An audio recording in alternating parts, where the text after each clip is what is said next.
We're going to be programming a new smart key to this vehicle using the smart box. We'll be using option SUB01.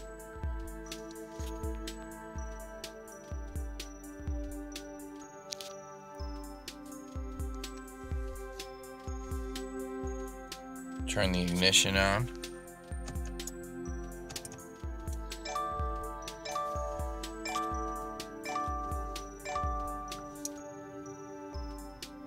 Program keyless.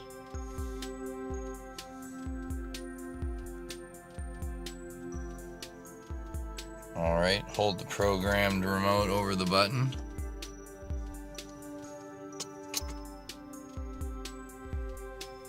Now hold the new key up to the button until it beeps twice.